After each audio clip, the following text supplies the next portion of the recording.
Frères et sœurs, en cette période de confinement et d'angoisse qui plane d'une façon ou d'une autre sur nous tous, ce récit de la résurrection de Lazare ne peut que résonner avec ce que nous vivons. Et ce chapitre est rempli par trois sentiments. Le sentiment de la tristesse, le sentiment de la colère, mais aussi le sentiment de la confiance en Jésus, c'est-à-dire la foi. Commençons par la tristesse. Dès le début du récit, il nous est parlé d'un homme malade, Lazare, qui avait deux sœurs, Marthe et Marie. Et il nous est dit tout de suite que Jésus aimait Lazare, Marthe et Marie. Tout cela pour nous dire que Jésus va être touché en lui-même, va être ému de la maladie et bien sûr de la mort de Lazare. Il y a dans ce chapitre forcément la tristesse de Marthe et de Marie qui viennent de perdre un frère. La tristesse de Marie qui vient au pied de Jésus et qui pleure, et dans ce chapitre, le mot pleurer revient souvent. La tristesse des amis qui accompagnent les deux sœurs en deuil et qui eux aussi pleurent. Et cette tristesse qui ébranle Jésus lui-même puisqu'il nous est dit que Jésus était bouleversé et troublé. Et finalement, comme une sorte de point d'orgue, pour couronner le tout, il y a ce verset qui est le verset le plus court, et c'est étonnant quand même, le plus court de la Bible. Peut-être pour nous dire qu'il faut parler de cela avec pudeur et avec respect et avec retenue, il nous est dit « Jésus pleura ». En cette période où, comme souvent dans l'épreuve, vous entendrez des gens nous dire que la pandémie qui parcourt le monde est un avertissement de Dieu, et d'autres qui vous diront que la maladie est une punition de Dieu, n'oubliez jamais que Jésus pleura. Et si Jésus pleure, c'est qu'il ne voulait pas punir Lazare. Et la mort de Lazare n'était en aucun cas une punition infligée par Jésus, ni par son Père. Non, la mort de Lazare était une souffrance cruelle, à laquelle Jésus compatit de tout son cœur et de tout son être. Voilà donc ce chapitre qui est rempli par la tristesse de Marthe, de Marie, des amis de Marthe et de Marie, et puis de Jésus lui-même. Mais après la tristesse, vient un autre sentiment encore, et un sentiment difficile, le sentiment de la colère. La colère de Marthe qui dit à l'instant où elle rencontre Jésus, « Si tu avais été là, mon frère ne serait pas mort. » Il faut dire que Marthe et Marie avaient attendu 4 jours, au moins 4 jours avec un frère mourant puis mort. Il y avait de quoi être épuisé de colère. La colère de Marie ensuite qui dit à Jésus exactement la même chose que sa sœur. « Si tu avais été là, mon frère ne serait pas mort. » Et puis finalement la colère des amis de Marthe et de Marie qui disent « Il a ouvert les yeux des aveugles et il n'a pas pu empêcher Lazare de mourir. » Oui, après la tristesse vient souvent la colère. Et dans le contexte dans lequel nous sommes, c'est difficile pour nous de ne pas penser à la colère du monde entier, la colère de la société française. Colère pour le manque de moyens, colère pour les millions de masques qu'il nous manque, colère pour les soignants qui partent chaque matin sur la ligne de front en n'ayant si souvent pas les outils nécessaires dont ils ont besoin et qui prennent un risque pour eux-mêmes et pour leur santé et qui prennent le risque de s'exposer eux-mêmes.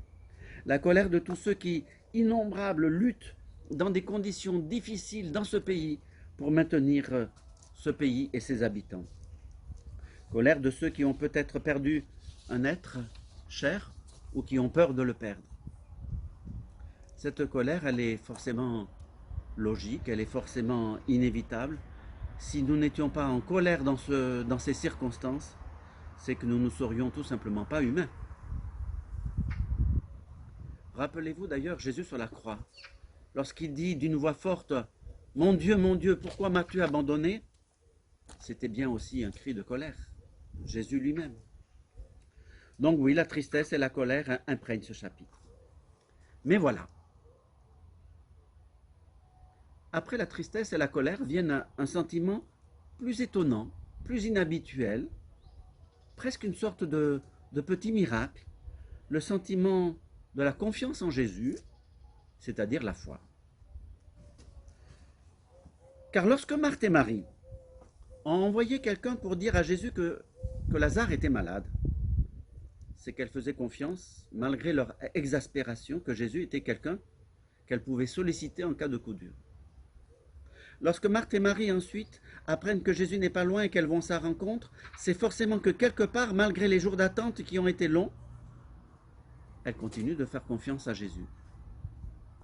Et lorsque Marie dit à Jésus, Dieu te donnera tout ce que tu lui demanderas, j'en suis sûr, alors que son frère est mort depuis 4 jours, c'est un signe stupéfiant de confiance, malgré tout. Cher ami, la confiance, lorsqu'elle se glisse en nous après l'épreuve, la confiance devant le Christ vivant, c'est vraiment un miracle de vie, un miracle de résurrection, comme Lazare. Nous n'avons pas le pouvoir, comme Jésus, de faire sortir des Lazars de leur tombeau. Il nous arrive parfois même d'implorer des miracles et de ne pas être exaucés de la façon que nous l'aurions voulu. Et cependant, au-delà des miracles que nous aimerions tant, il y a le miracle possible de la présence de Jésus à nos côtés. Et ce miracle-là, personne ne peut nous l'enlever. Il y a aussi le miracle possible de tous ceux qui acceptent d'ouvrir la pierre du tombeau, alors que c'était étonnant d'accepter de faire cela. Et ce miracle-là, personne ne peut nous l'enlever. Finalement, dans cette période troublée que nous traversons, il y a quotidiennement plein de miracles. Des héroïsmes, des générosités qui nous entourent, des miracles quotidiens qui, si on les regarde bien, peuvent nous aider à reprendre des forces. Frères et sœurs, devant le tombeau de Lazare, Jésus a crié d'une voix forte, « Lazare, sors de là !» Et Lazare est sorti du tombeau. Aujourd'hui encore, au milieu de ce que nous vivons et de ce qui nous angoisse, aujourd'hui, croyez-le, Jésus nous appelle encore d'une voix forte, comme il a appelé Lazare. Et lorsque ce sera le moment pour nous, si possible dès aujourd'hui, en tous les cas lorsque ce sera le moment pour nous, quand nos cœurs seront prêts, au milieu de la nuit, nous nous lèverons comme Lazare. Nous franchirons avec l'aide de Dieu nos tristesses. Nous franchirons avec l'aide de Dieu nos colères. Et nous reprendrons avec l'aide de Dieu le chemin de la vie. Amen.